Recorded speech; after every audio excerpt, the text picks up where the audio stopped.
And a very good morning as we are live with Wisdom again. So great having everyone here today. And we're starting slowly but surely to move into our entire new setup. So thank you for joining Wisdom today. Over the last 3 weeks, we have been dealing with a topic that is, I would say, easy to underestimate and very dangerous to ignore. And that was a topic of offense. And if you don't know what we're talking about, you can head up over to our YouTube channel or our socials, join our newsletter. This is Wisdom. Wisdom is a series where we talk about business to the entrepreneur, business in the way that Solomon used to do things, applying that business in our daily lives to see how it impacts us and this kingdom businesses that we're busy building. And each week has a live new topic on its own. The past 3 weeks, we talked about the topic of offense. Now, on our YouTube channel, all 3 topics are there. It's 30 minutes at the longest. I think one episode was 10 minutes long. It's also up on our studio channels with a podcast and everything. So today, every 4th week with Wisdom, we do a Q&A. The entrepreneurs that join Wisdom live get the opportunity to submit their questions via our newsletter and everything like that. And we discuss this right here. Our max time is 30 minutes. We'll be done and over with.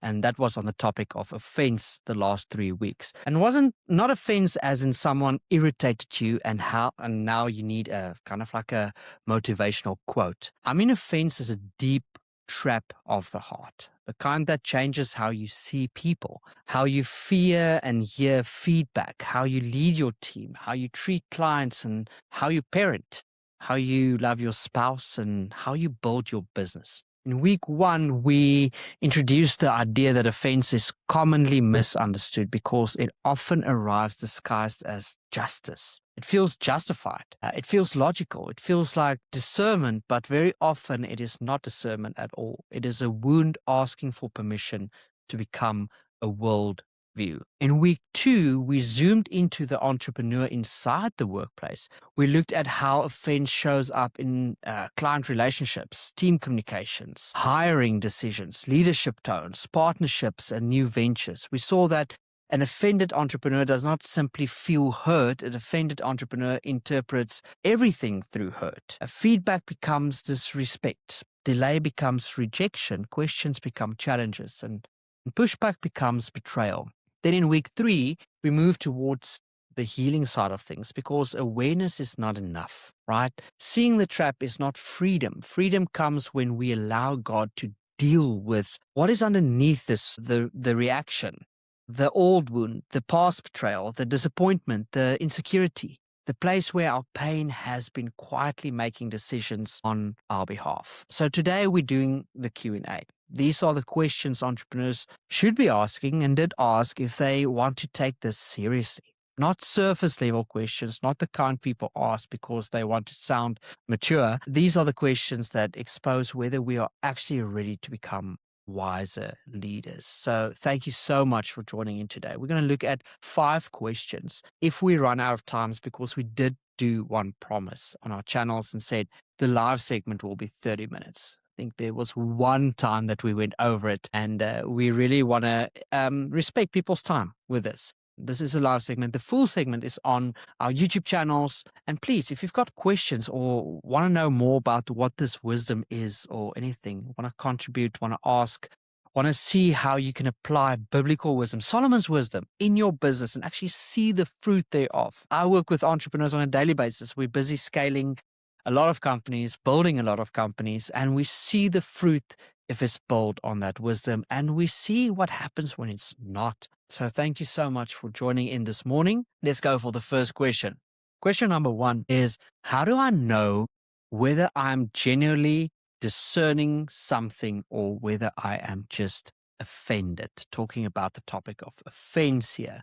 And this is probably one of the most important questions we can ask because offense loves to dress itself up as wisdom. And I think that's the trap at the end of the day. Talking about this trap, right?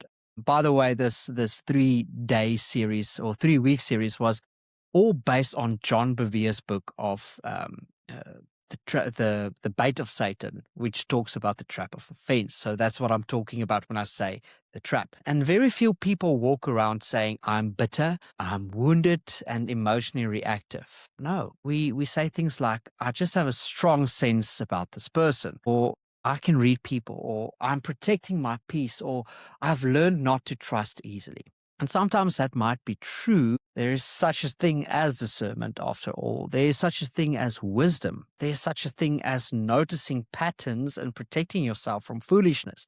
I mean, I love human behavioral sciences. I love to see how people act and react based on certain elements. But the question is, what is the fruit? Discernment produces clarity. Offense produces suspicion. Discernment helps you see reality more accurately, where offense makes you interpret reality through pain. Discernment can still love, offense withdraws love. Discernment can have a difficult conversation, whereas offense builds a private courtroom and starts collecting evidence. So here's a practical test I would actually use in this scenario. When I think about this person, that has offended me, this type of person, or this client, this team member, this partner or situation, am I becoming clearer or calmer and wiser, or am I becoming more irritated and more defensive and more closed, right? Building up that walls. Because wisdom does not need emotional chaos to function. If every thought about someone increases your frustration, chances are you're not only discerning, you actually may be offended. And another test is whether you are actually or still able to pray for them, like from an honest point of view, not the fake Christian version of prayer where you basically ask God to humble them publicly while pretending to be spiritual. I mean, can you genuinely pray for their good? Can you ask God to bless them, guide them, correct them, and also correct you if needed, and most probably need it? And that is where offense gets exposed, because offense does not want healing. It wants agreement. It wants people around you to say, you are right, they are wrong. You are the victim. You can stay angry. But wisdom is more interested in truth and emotional comfort. Proverbs says that it is to a person's glory to overlook offense. That does not mean ignoring sin or tolerating abuse or pretending there are no problems. It means a wise person is not easily ruled by insult or by irritation or emotional injury. In business, this actually matters massively. A client questions your price. Discernment will ask, is there a value gap I need to explain better? Offense says, they don't respect me. A team member challenges your idea. Discernment will ask, is there something I'm missing? As offense will say, they're undermining me. A partner delays a decision, and I'm talking about a business partner or marital partner, any partner delays that decision. Discernment asks, what is happening on their side? Whereas offense says, they're wasting my time. The wise entrepreneur learns to slow the interpretation down. Do not immediately trust your first emotional reading of a situation.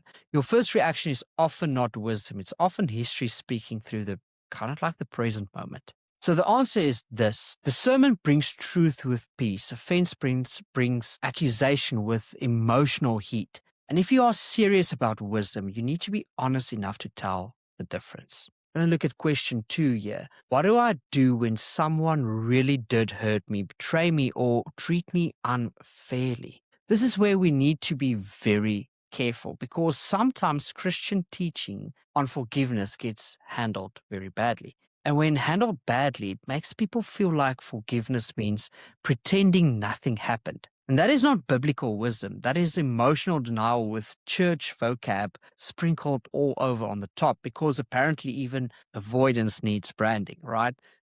If someone hurt you, betrayed you, lied to you, stole from you, undermined you, manipulated you, or damaged your trust, that actually matters. Wisdom does not minimize reality. The Bible never asks us to call evil good. It never asks us to pretend betrayal is harmless. It never asks us to remove boundaries from unsafe people. Forgiveness is not the same as denial. Forgiveness is not the same as reconciliation.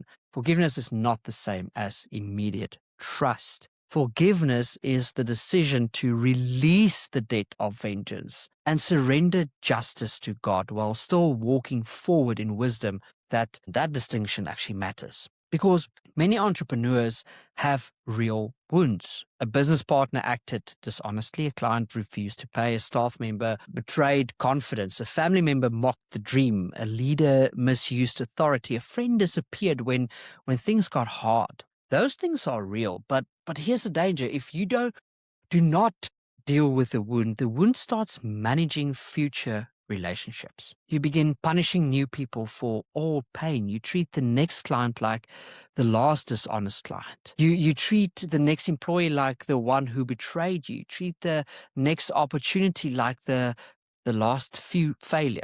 And that is when the original hurt multiplies, not because they hurt you again, but because the hurt is now shaping your operating system. So what do you do?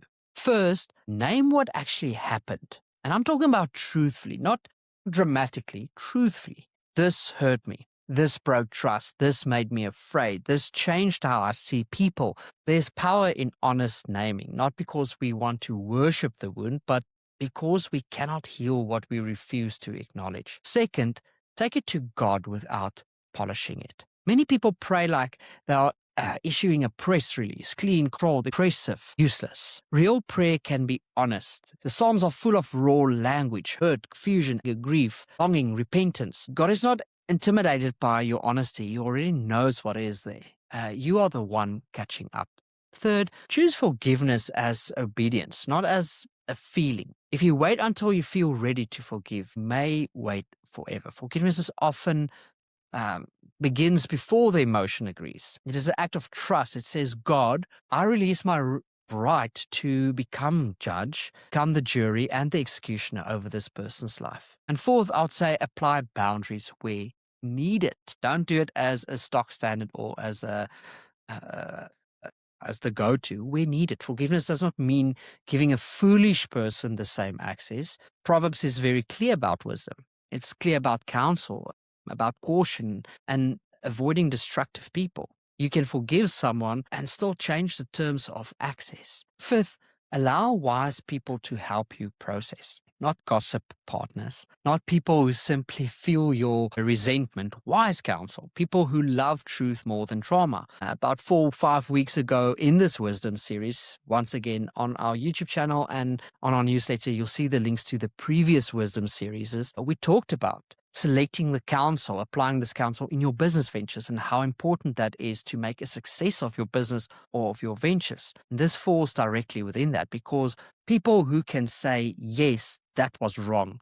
And also, but your heart still needs healing. That is kind of like the balance. For the entrepreneur, this is critical because unresolved hurt becomes expensive. It affects culture, it affects trust, it affects decision making, it affects your home, it affects your energy.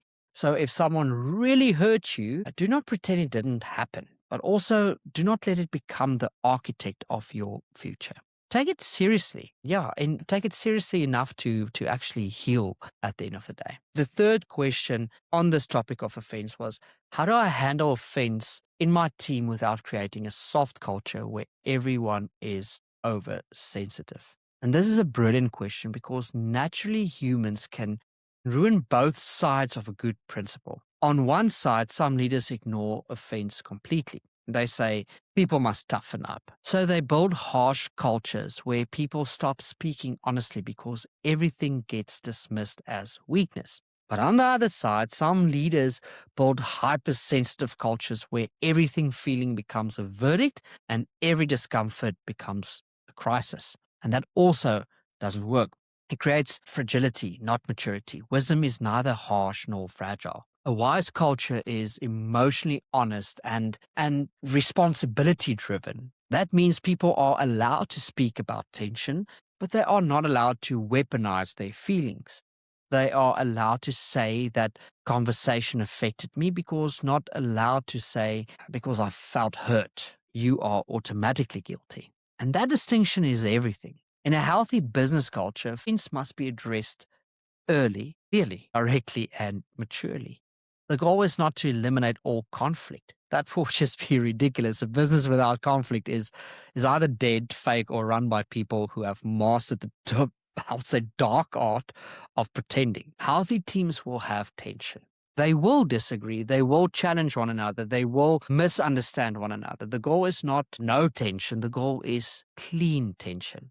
Clean tension means we can disagree without dishonoring. We can clarify without attacking. We can correct without humiliating. We can receive feedback without collapsing into defensiveness. As a leader, you set that tone. If you are easily offended, your team becomes careful around you. They stop bringing honest feedback. They stop challenging ideas. They begin managing your mood instead of doing their best thinking. That's quite dangerous. A founder with an easily bruised ego becomes a bottleneck for truth. And when truth cannot move freely in a company, the company becomes weaker. So practically, what do you build? You build a culture where clarification is normal instead of allowing people to carry assumptions. Instead of that, you would actually teach them to ask, what did you mean by that? Or can we clarify what happened? Or I might be reading this wrong, but this is how I experienced this conversation. That's kind of like where you would navigate them. That is mature. You also build a culture where feedback is not treated as rejection. Feedback is data.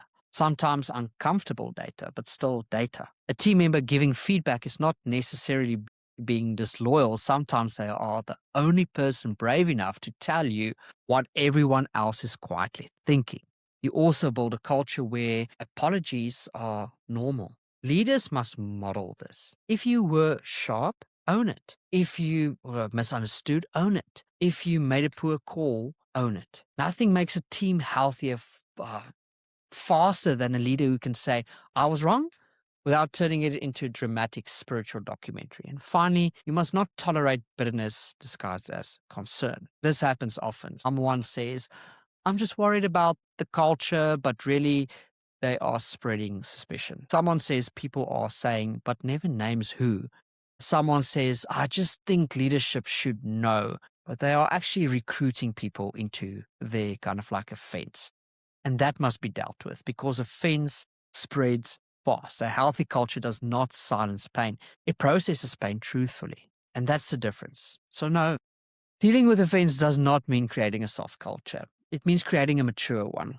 And a mature culture outperforms fragile ones because people can tell the truth without fear and receive the truth without falling apart. Let's see if there's time for the last two questions. There's two more questions. I'm going to do one more.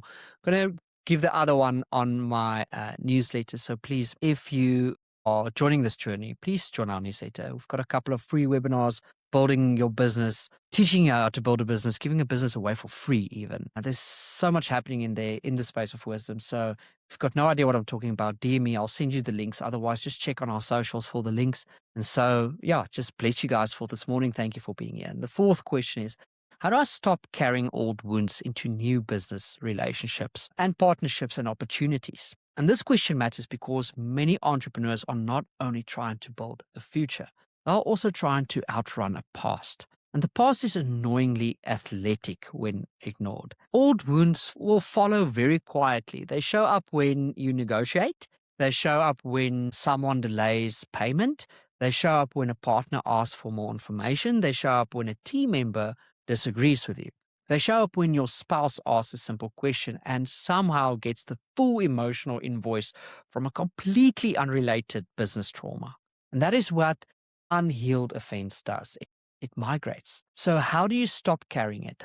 You start by recognizing the patterns. Ask yourself, where do I consistently overreact? Because your overreactions often reveal your unhealed places. If a small comment creates a massive internal response, there's probably a lot of history right there in that space. And if feedback feels like rejection, there's history there. If accountability feels like control, there is history there. If a client question feels like disrespect, there will also be history right over there. This is not about condemning yourself. It is about becoming aware. Awareness is mercy. It gives you a chance to change before you damage something. The second step is separating the current person from the previous wound. And this is practical, but it's also powerful. Before reacting, ask, am I responding to this person or am I responding to someone from my past, kind of like through this person, right? That question alone can save relationships, because sometimes the person in front of you is not actually the enemy. They are just standing in the emotional shadow of someone else. Third, build a practical practice of reflection. Entrepreneurs love action. Reflection feels slow, but without reflection, you keep repeating expensive patterns at higher levels. At the end of a week, you need to ask yourself, where did I feel defensive? Where did I assume negative intent? Where did I withdraw instead of clarify? Where did I punish someone? Kind of like silently. Where did I avoid a conversation because I did not want to feel exposed? Those questions are not fluffy. They are leadership maintenance. The fourth is invite that wise counsel that we spoke about earlier on. You need people who can help you see what you cannot see. Not fans, not followers, not employees who are scared of your mood, not friends who disagree with your worst instincts. Wise people. People who can say, I understand why that hurt you, but I think you are reading this through an old wound. That kind of a friend is irritating. Keep them. Fifth, renew your mind on a biblical standard, biblically. This is not just emotional work, it is spiritual formation. You have to let scripture retrain how you interpret people. Proverbs teaches restraint. Jesus teaches forgiveness. Paul teaches humility, patience, and bearing with one another. Paul, of all people. James teaches slowness to speak and slowness to anger. These are not decorative verses for war art. They are operating instructions for a sane life. The entrepreneur who stops carrying old wounds becomes freer to collaborate, freer to lead, freer to trust wisely, freer to take risks, and freer to love people without constantly preparing for betrayal. And that does not mean becoming naive. It means becoming healed enough that wisdom, not fear, makes your decisions. The fifth question that we're going to answer later through our newsletter is the question, what does freedom from offense actually look like in real life? That question, unfortunately, we do not have time for today. So thank you for joining Wisdom. Please join our newsletter. It's completely for free. It's business related. It's wisdom related. It's faith related. There's so much nuggets for the person wanting to start a business and the person in business to apply these type of things. The newsletter are up on everywhere on our socials. But if you don't know what I'm talking about, want an easy route, just comment newsletter. I'll share it to you personally with a question, with the answer to the next question as well.